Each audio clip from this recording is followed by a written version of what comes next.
You're listening to the Product Coalition podcast with Jay Stansel. This is where product mastery happens. This is where careers are made. Welcome to the Product Coalition podcast. Let's go.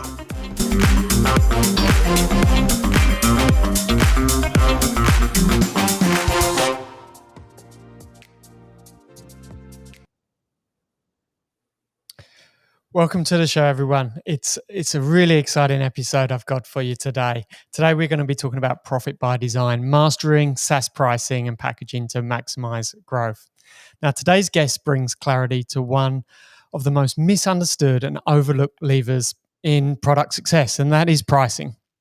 With decades of experience in B2B SaaS, from building roadmaps at SolarWinds to leading product at LaunchStarter, he's now the founder and chief pricing officer at Product Tranquility, where he helps high-growth SaaS companies craft pricing and packaging strategies that drive profit and customer value.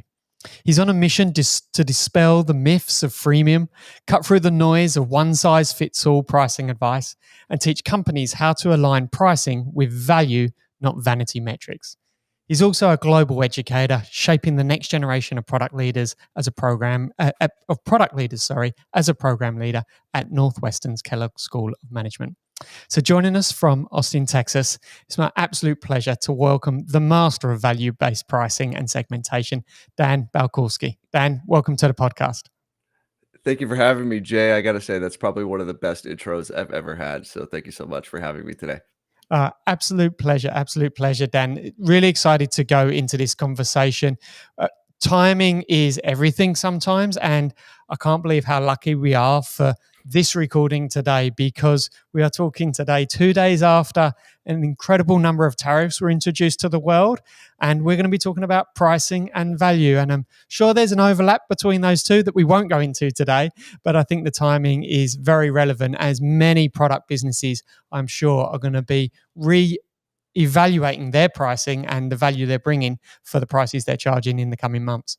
Interesting use of lucky there. If you've looked at your stock portfolio, you might not feel so lucky about today's timing, but we'll see what happens. Hopefully I can help dispel some illusions for folks. Yeah, lucky for podcasting, terrible for portfolio management. Absolutely. Dan, before we jump into this, why is pricing as a topic such an important thing for you to be so passionate about it? Yeah, no, it's a great question. Thank you again for the intro. I've spent 20 years in software. It hit me when you said before decades, and I was like, well, I can't argue with it. But yeah, I guess I'm getting up there now. But I started as a builder, engineering, moving into engineering management and then product management. And early on, I noticed something fascinating. Most tech companies obsess over acquiring customers, but really neglect how they capture value. And this realization hit me when I became responsible for product roadmaps and saw firsthand how pricing decisions were often rushed afterthoughts, despite their massive impact on company success. And today I have the privilege of helping B2B SaaS CEOs transform their pricing from confusing liability into strategic advantage, whether that's helping them uncover millions through revenue leakage or helping them establish pricing processes that can be their standard approach for building and launching new features and products in the future. Nice. It's a big topic, and we're going to cover as much as we can in the next half hour or so. But to get things exciting, Dan, let's go right to the bottom. Let's talk about what do people get wrong about pricing, because I'm sure it's a massive point, because it's so easy to come up with a price for anything, but it's so easy to get it wrong because it's that easy to just think of a number. So from your perspective, what are the big common things you've seen that people get wrong about pricing? Oh man, well, it depends how much time we have. I'll be brief, and I have a whole list we could go down if it's of interest. But I think the first and most prominent is treating pricing as simply putting a number on a tag. When it comes to SaaS pricing, most executives think that what you charge determines your success. In fact, who and how you charge determines your success. And you teed that question up so nicely, where most of the attention in all businesses, when they hear the word pricing, they're really only thinking about the number. And yes, at the end of all of our work, we have to put a number on it. But that is honestly one of the least impactful things. I would generally advise folks to spend most of your time on what the price tag goes on and little time on what number goes on the price tag. Okay, explain that more in a little bit more detail for myself and the audience, Dan. When spending that time on what goes into pricing, how do you break that down? Is there a model you use, or frameworks that you use to work through identifying what are the potential price solutions for the price? Yeah, so, I've done this enough where I started to notice some patterns in areas where companies really struggled when trying to, wrap their minds around how to approach pricing. And they often face kind of four kind of root cause issues. They don't know who their customers are. They don't understand how their products help customers. They can't explain why their product is special, and they forget that pricing is about more than just picking a number. And I developed a model to help kind of really get the grounding around, like, what are the inputs to this process, and then how can we use them to really go through this in a rigorous way. And so that led me to create what I call my services model for SaaS pricing. So it's SVCS is the acronyms, stands for segments, value, competition, and strategy. So let me just kind of quickly break it down. So the first three elements, so S, again, segments, like who are your customers? What do they need? V, value, like how does your product help customers? Why is it important to them? C, competition, what other choices do customers have? And these first three elements can be considered inputs to the overall pricing process, because ultimately your pricing power comes from the differentiated value you create for a particular segment beyond the competitive alternatives they have available. And then those three elements filter down to the final piece, the final S, which is strategy. Like, how will you sell your product to the right customers? And strategy I use in the Michael Porter sense of the word, where strategy is about making trade-offs. You can't make everyone happy, so we have to choose, like, which customers will we focus on? How will we show them that our product is the best choice? And how will we package and price a product to make it easy for them to buy? And so that's kind of how we start the process, is really helping ground our work in, like, the market reality versus where most people try to start is from the product side out. So it's much more an outside in view of this process than most companies start with. Okay, is there common working through that? Is there common techniques that sometimes people get wrong, or they go about completing that model in the wrong way of trying to make a shortcut, or trying to skip a step? Yeah, so what you'll tend to see is that folks will rely really heavily on um, historical data. I think is kind of one of the first things is you'll try to do a lot of, like, well, what happened in the past? What do our transactions look like? And this can definitely point to problems, and they can give you sort of clues, but in a certain way, and I know your audience is a lot of product managers, and every day they're probably involved in design discussions of one type or another, right? It's like, hey, like, how do we creatively address our problems our customers are having with the features and capabilities that we're bringing to market? And there's a whole world of like, how do you go through that sort of design process? And in that, right, you have to do a lot of brainstorming, ideation, refinement, validation against that. You can look at sort of what the revenue numbers were last quarter, but that doesn't really tell you what to do. And so I think it's really, trying to reframe that in terms of a design exercise, versus this historical sort of financial exercise. So that's what especially folks who are more financially minded, that's, I think, a mistake they make. What the mistake that technology folks tend to make is starting with the product, and starting with the features and trying to be like, well, this feature is, was expensive for us to build, or is expensive for us to run, and obviously a lot of this is going on with the AI world of, like, well, we have this incredible variable cost that we're now having to pay, the foundation model providers like OpenAI or whatever. So we need to charge customers for it. But, like, the customers don't care about how many story points it took to build your feature, and they don't care about the variable costs of your expenses that you have to pay to OpenAI. The value is not in the feature; the value is in the mind of the customer. Value, like beauty, is in the eye of the beholder. It is not, a principal component like Planck's constant or the acceleration of the force of gravity that you could just measure in absentia. You need to really start with the customer because that's where value is based. Is that one way that you think about value, or are there multiple ways that you think about value and There are ways? there are so many ways I think about value. Let's go into it. Well, in the sort of long list of things that people get wrong about pricing, one of the key things that I find over and over again is that value is this word that gets thrown around so much, but it creates this illusion of communication because we can all go into a room and speak about value and think that we're on the same page and then walk out and realize none of us were saying the same thing. There's a few terms out there in the market that people do this around. I think product market fit is another one. There's many types of these. So I spend a lot of my time trying to educate the world and improve everyone's value literacy. I use a couple of different models. I stand on the shoulders of giants, and I'm sure your audience is very familiar with the concept of jobs to be done.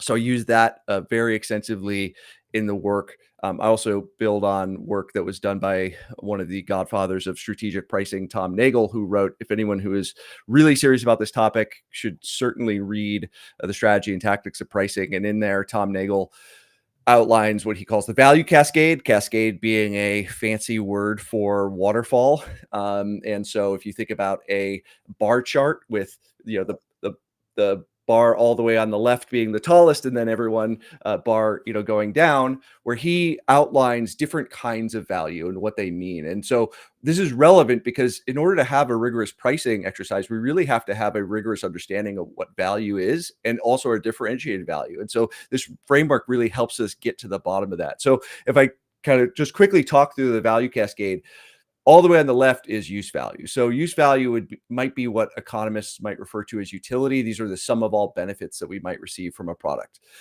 And these might have sort of economic drivers, or as we might think of them in the jobs to be done terms, they're like functional stories where they're helping, these are things that are helping us increase revenue, decrease costs, decrease risk. And then jobs to be done also helps us understand sort of social and emotional jobs as well, right? We're also value drivers. But when it comes to a pricing exercise, we don't get to stop there because ultimately in a pricing exercise, we live in a market economy. And so we don't get to claim all of the full utility that someone gets for a product. We only get to base our pricing on the differentiated value. So Tom introduces this idea of exchange value, which is, okay, the market sets a price for undifferentiated value, and then we have positive or negative differentiation relative to that, relevant alternative, and so, if you're in the, say, CRM market, for example, maybe it's Salesforce sets the reference price that all your competitors or your customers are comparing you to. Everyone will have a different market space or market segment. Different customer segments may have different competitive alternatives they're referring you to. And so then the question is, what is our differentiated value? And this is really where exchange value helps us make that determination. But we don't even get to stop there. And so then there's perceived value. So we may be able to prove on a spreadsheet that, our widget helps you improve productivity or efficiency by 50% and model that out on a spreadsheet. But we know that the reality only matters in the minds of our prospects and our customers, what they believe our value is. And so this is where we have to be able to communicate our value, because humans ultimately are not. There's a gentleman whose name escapes me. I believe he won the Nobel Prize in economics. He introduced these terms of maximizers versus satisficers.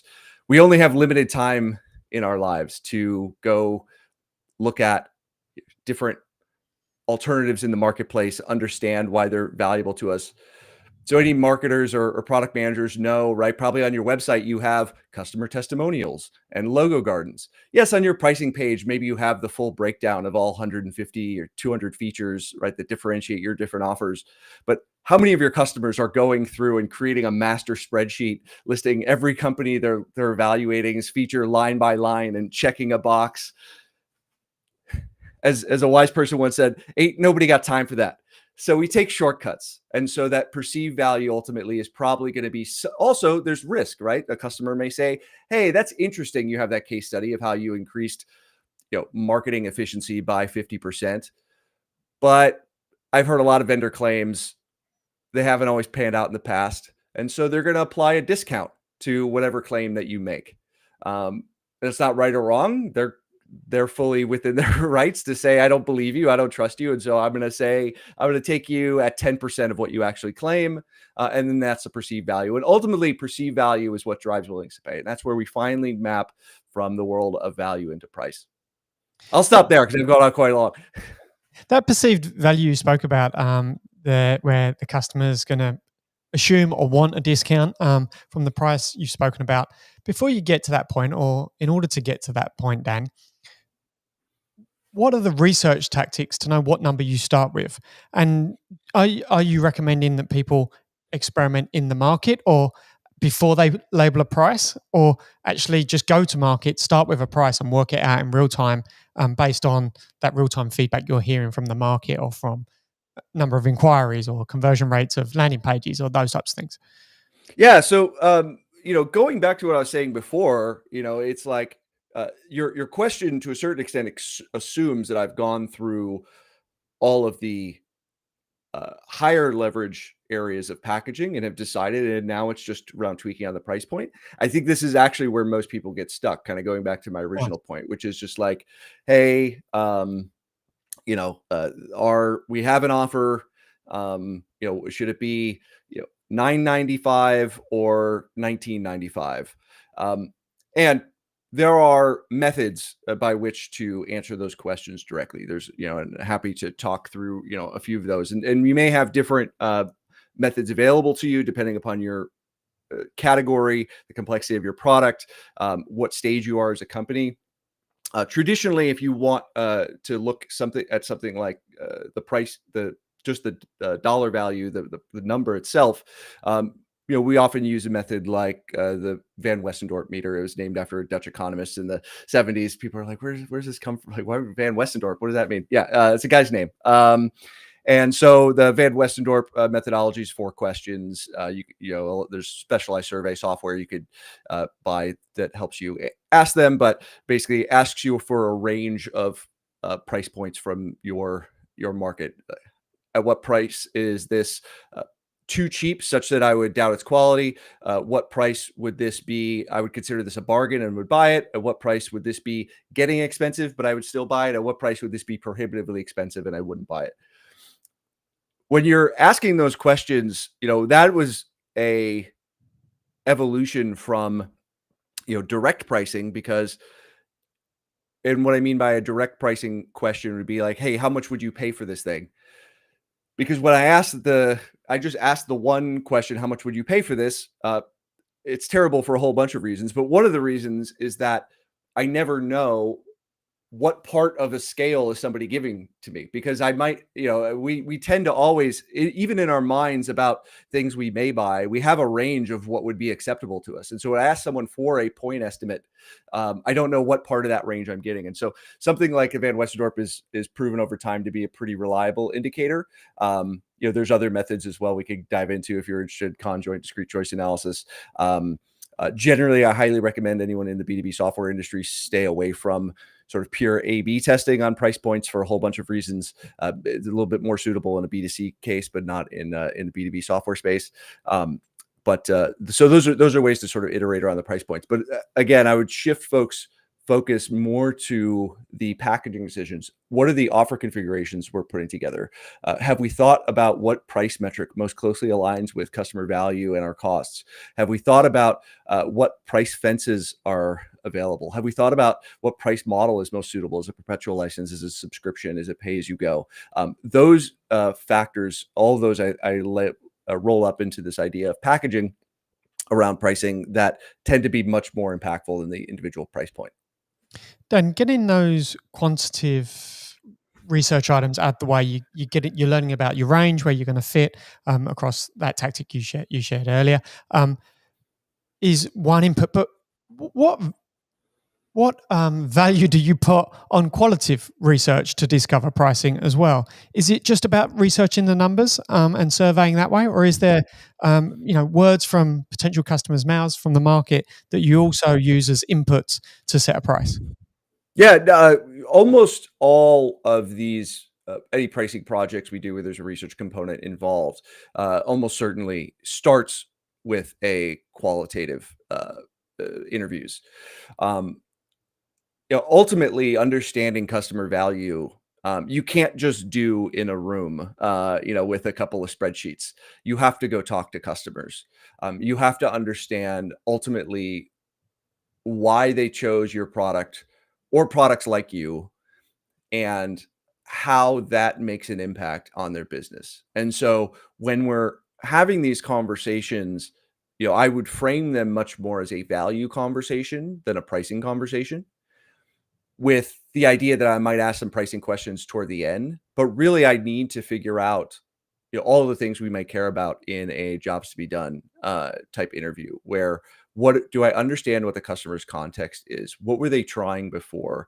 What changed that caused them to look for a new solution to their problems? What alternatives did they look at? Why or why not were those alternatives suitable? At what point did they finally make the decision that this solution was the right fit for them?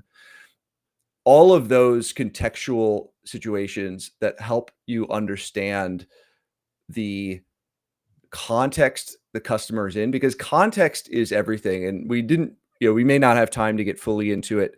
But going back to understanding customer segmentation, I'm a big believer that most companies get really stuck on purely a uh, firmographic type of segmentation when we are looking at value that really doesn't tell us what we need. It doesn't really define why customers buy. I don't think any Fortune 500 CMO gets up in the morning and says, I have to solve a Fortune 500 CMO problem today. That's not how they think. They're like, I have this burning issue caused by this set of circumstances that I need to fix, or else I'm getting fired, right? And so the pure firmographic identity issue, which is also one of the reasons I really love Jobs to be done, because it really helps us frame everything in that context really well. That's the type of questions I'm really concerned about. And once I understand all of that, okay, great. What impact has this had on your business? So I can understand what that means in terms of quantifying that value, or what we might term the value metrics. What are the metrics the customer is looking at to evaluate the success of your product? And then looking at, okay, great. Now that we've understood like how this product fits into your world, let's ask a couple of tactical pricing questions at the end, right? Now that we've understood the value. And so then it helps us to also interpret those numbers in a deeper, richer way. Dan, you used the word packaging a few times. I want to come back to that concept and just go a little bit deeper. I know from my own experiences, one of the most difficult conversations you can have as a product leader is when you're working in a business that's got one product and then you've got two products. And then you're sitting at the table and having a big discussion around, do we price the two products differently, or do we package them up into one price? For businesses and product leaders doing that for the first time, where do you recommend they start their thinking on that concept? Yeah, so this is really a challenge, and a lot of companies struggle with this. It's not easy. So if you've struggled with it, it's not because you probably did something wrong. It's because a lot of companies have some additional success, try to make a second product, and it doesn't work. Like I outlined at the beginning, I almost always start with the customer. Is this new set of capabilities that benefits the use case that we're talking about? Is this talking to the same buyer? Is this an extension of that same buyer's life? Or are we talking to the person in the cube next to him or in the building next to him? That usually tends to be a fundamental difference, where you start to see companies, instead of just adding an additional tier or add-on to a product, they make the decision to split it out into an entirely separate product, right? And I've had we used to work in the IT operations management space. We had a product we would sell to the network administrator, and then we had product reset to the system administrator. Be like, they're both in the IT department, but they have separate products because they're separate groups. They may be even sitting right next to each other, but all day, every day, they're looking at different screens. And so we don't necessarily want to put them into one cycle because one helpful way to frame any of these decisions is think about the sales conversation your salespeople have to have. If they start talking about a bunch of capabilities that the person on the other end of the call is not absolutely is not going to care about, and they don't have any way to carve that off, they're going to be left with the only tool most salespeople have, which is like, well, I know you don't care about half this product, so how about I sell it to you for half the price? And so we want to enable our sales folks to be like, oh, like, hey, we offer all of these things. Mr. Director of IT, if you guys just have a network problem today, you could just buy the network thing. If you want to sell your systems management problem tomorrow, you can sell the system management thing. So the other way to think about it is as well as sort of different value drivers. And we're seeing this with a lot of the AI capabilities. So let me use an example here. So one of the companies that's really, I think, doing some really innovative things with AI pricing has been Intercom. And so Intercom has they do a lot of things now. They've grown much beyond their roots, but they have a customer support platform, and they've introduced a technology they call Fin AI. They also have AI capabilities built into the core customer support platform. So why is this relevant to your question? They have a standard good, better, best tiering model for customer support. For capabilities that help that customer support agent do their job better, you might think of summarize every ticket and interaction this customer has had with this account so that I don't have to go on an archaeological dig every time I get to a new case. Because you can understand as a end customer how annoying it is. Like, I spend whatever 10 grand a month with this company, and I talk to a customer support person. It's like I've never had an interaction with them. It's not a great experience. Yep. So great. So they have bundled that into like their better and best offers as potential upgrade paths. However, they have also introduced this Fin AI, which is a automated agent that without any human interaction allows a company to solve a ticket. And so that's sort of a net new value driver. And so they've created that as an additional add-on that is not related to helping that core user do their job better, but in order to help solve it without any human in the loop. So looking at, is it a different customer? Is it a different value driver? Are two ways to start splitting up that bundle versus product opportunity. Okay. Next one's going to come. It's going to sound like a joke. Maybe it is, but it's pertinent to this whole conversation, which is a CMO, a CRO, and a CPO all walk into a boardroom. Who's accountable for pricing?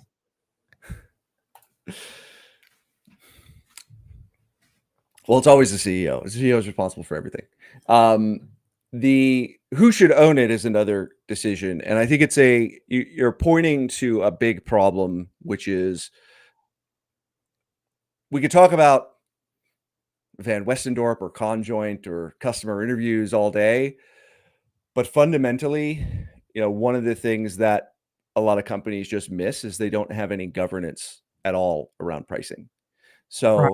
It's like we have created this role of a product manager to sort of be the place where the ambiguous product problems end up. But a lot of these companies haven't made a decision about where that pricing should land. And I think this is a big decision, a big problem. And you can kind of understand how it happens, right? You build a product, you got, a couple founders in a room, everyone's doing everything. Hey, we need to hire a couple customer support agents. So you hire a couple customer support agents. Hey, we need some more engineers to build some code. You hire some more engineers.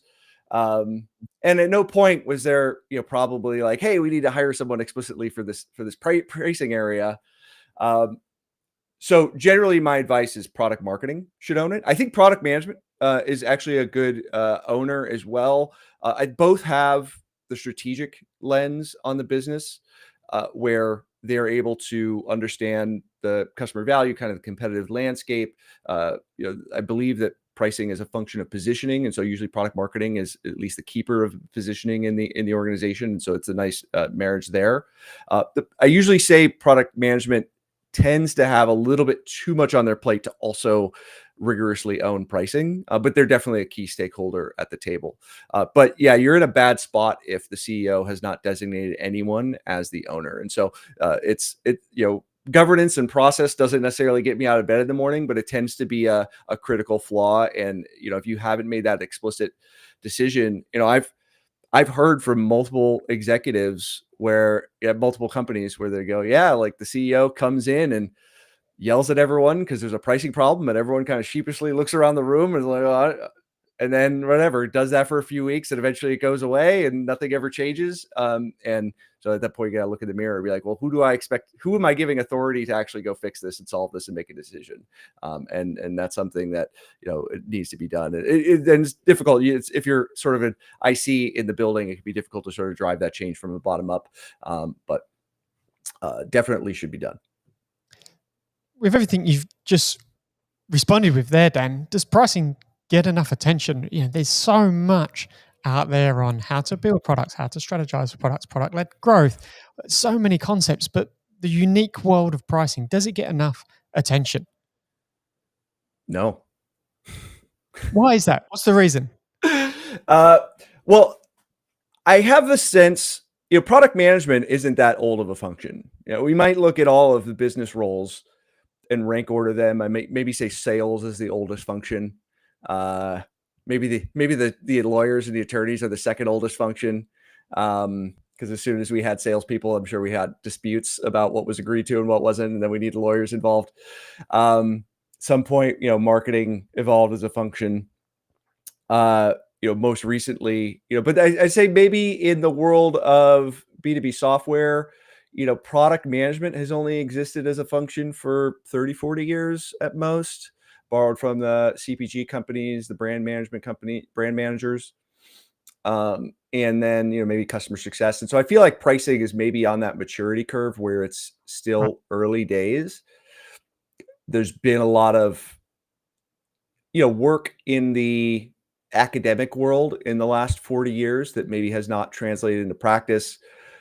You have a lot of product management training and boot camps where you just don't have enough time to even talk about what pricing would include. There are definitely training companies out there that have, pricing courses, but it's not sort of one of the prerequisites.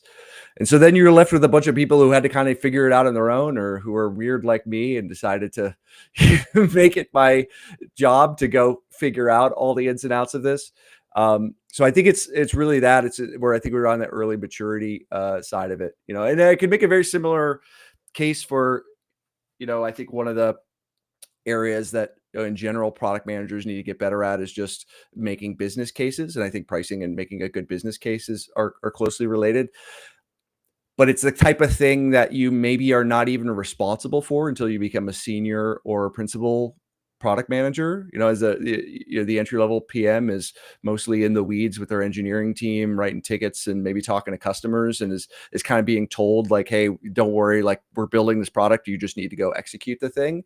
And so it's one of these things, until you're more senior, you don't even get the practical exposure to it. And so, why would you sort of front load that in training for new product managers either, if they're not even going to have the chance to sort of really leverage those skills directly? Over the last 5 years, Dan, unit economics seems to have come to the forefront when we're sitting down with CFOs and we're looking at the balance sheet of the organization. 5 years ago, lots of cheap credit, multipliers of business value was high, pricing wasn't quite as important. Do you feel that with the change of and the availability of credit and the lower multipliers that have come into the market in the last 3 years, that is driving better craft care around pricing for people like yourself to step in and bring this true dedicated knowledge around pricing into businesses? Yeah, I think there's a couple of different ways to look at that. I mean, there's certainly, I saw this change play out in real time, because we definitely went from a environment of growth at all costs to, oh no, the free money party is over and we can't do that anymore. One of the kind of going back to your point of like, does pricing get enough tension? And there's really only three ways to grow a SaaS company: acquisition, retention, and monetization. And sort of in that zero interest rate environment or free VC money environment, I think the only thing that gets any oxygen is acquisition. Retention, is not really considered, and monetization is sort of an afterthought. There's very much a motto of sort of land and expand. As soon as we have the customers, we'll figure out how to monetize it later or optimize that later. And a lot of that tends to be more hope than strategy, but there's not a direct plan to actually figure out, all right, what is the path to eventually, fully monetize these folks. So I think, absolutely that's the case. And then, what I saw directly, folks are trying to figure out if maybe they do have a pricing problem. One tactical thing I would recommend is go take a look at your net revenue retention number. And so hopefully folks know what that is, but ultimately you're looking at your gross retention on a revenue basis, but then also adding in any accounts that are adding or contracting. They're either buying additional products or maybe increasing the number of seats or upselling to additional increased capabilities and tiers. And so that became a big focus for folks when it became much harder to acquire net new logos. Was, well, hey, before we had sort of the luxury of ignoring our net revenue retention, but now that sort of the net new logo acquisition has been harder to come by, we need to really sort of focus on that. And so that has driven a lot of folks to really sort of take that seriously and be like, hey, not only how do we land this customer, but how do we make sure that they can grow with us over time as they increase in their understanding, maturity of the product, and the value that they're receiving from it. Thank you, Dan. We spoke earlier about second product, second price. What I'd like to pick your brains on next is looking at segmentation, but at the highest level, which is second market. When a business has a product in USA and they're looking to now offer that internationally, and maybe they see India as a great, potential market, that second market, when it comes to understanding what price do we put in front of India versus USA, are the plays the same or are they completely different because there's a whole heap of differences that you don't know about? Yeah, it's a very nuanced question. So especially when you're going into very specific and maybe smaller submarkets, you may want to handle those things on a sort of direct sales basis. What I mean is that you give sort of the sales folks a lot of latitude in terms of what their discounting controls are. You have a underlying trade-off when you're in that situation, and you want to make sure you don't overcomplicate your life too quickly. What do I mean by that? When you start out, so let's just take the US-based company. US is a pretty big market. I have one price book. And if somebody, from the UK wants to come and buy, sure, I'm happy to sell it to them. But I have one price book, and I'm really concentrated on my, US market, right? Because there's enough money to be had. At some point that may change. And so, a handy rule of thumb is, when a region, exceeds something like 10% of your revenue on a regular basis, you may want to start thinking about segmenting your price book. And you could easily think about all the reasons why that might be the case, right? If I'm trying to sell to people in sub-Saharan Africa or Southeast Asia, purchasing power parity is just incredibly different, right? On the high end, you've got the Scandinavian countries, kind of the super rich on a per capita basis. Probably US, after that, general Eurozone region after that, right? But then all the way down the line, and so there's a question of how much do you formalize that up front versus how much do you need to do that? And there's different countries have different practices. Oh, sorry, my battery's going out on my headphones, so it's flashing at me. Hold up.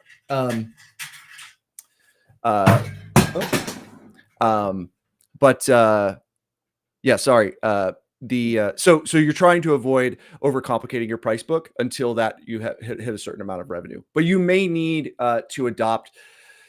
Different countries have very different procurement practices. If the procurement guy in a culture may feel like he doesn't get a deal unless you've given him a 90% discount, you may need to know that going in. And so it really is going to depend on a country by country basis, as well as the maturity of your organization at that time. Fantastic. Dan, we've covered so much over the last 45 minutes.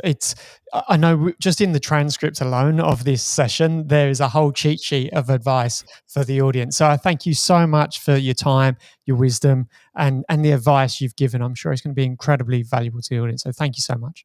Thank you for having me, Jay. It was a pleasure. Absolute pleasure as well. Thank you for everyone listening to this episode. If you'd like to learn more about Product Coalition, please head over to productcoalition.com. Until the next session, thank you very much. And that's a wrap for today's episode of the Product Coalition podcast, hosted by Jay Stansel. Got questions or want to explore more topics? Connect with Jay on LinkedIn or join the ever-growing Product Coalition community on Substack. Thanks for listening.